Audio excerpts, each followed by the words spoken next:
Hi Celia, today we have made some videos for you to help understand this topic that we've been doing this week while you've been away. It's all about the binomial expansion, and it's a slightly expanded version of the binomial expansion that we've done before. So last year we were looking at the binomial expansion for different brackets with different powers, and in P1 we only ever had powers which were whole positive numbers. In P3 we extend this idea so that we can have different numbers, fractions and negative numbers as powers, but it only works if the value of a is 1. So from the generalized formula that we've had from P1, what we do is we rewrite it so we just have a 1 instead of an a, and we tend to put 1 plus x. It's like a particular special case of the binomial, and here all of the a's simplify to just be 1, which is nice. The next one here we have, for this particular term, this is n1, which follows the formula n factorial over r factorial n minus r factorial, which in this case would be n factorial over 1 factorial, which is just 1, and then n minus 1 factorial. Now, n factorial is n times n minus 1 times n minus 2 times n minus 3, which is pretty much the same as the denominator.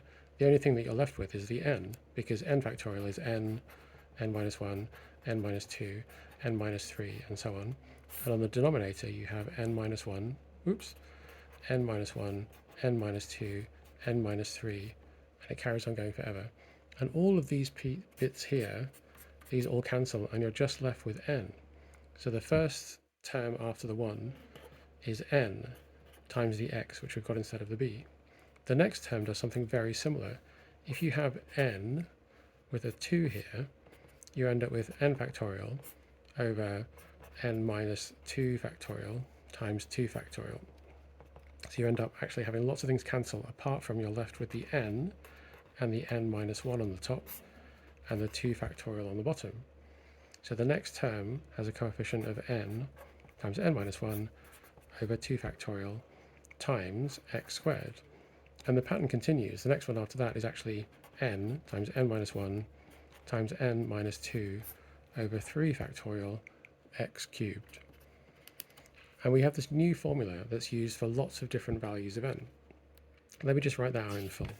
That's a bit of a garbled explanation, but what we have is a formula in P3 for 1 plus x to the power of n is the same as 1 plus nx plus n times n minus 1 over 2 factorial x squared plus n times n minus 1 times n minus 2 over 3 factorial x cubed.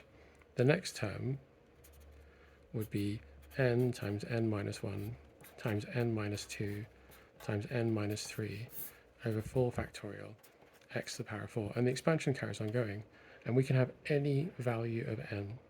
This is only valid, though, if x is a small number.